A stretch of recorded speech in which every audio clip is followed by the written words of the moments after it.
pasar pagi.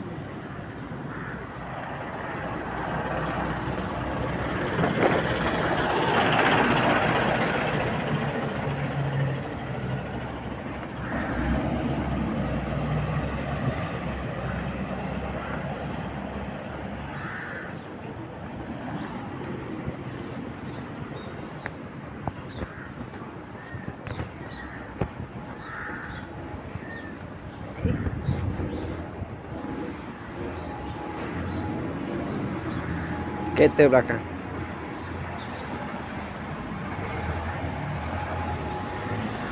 Kita berjalan-jalan di pekan apa? Evian.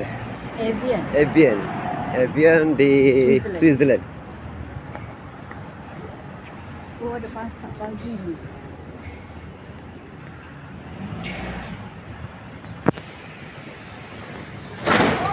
Oh, langgar belakang dah.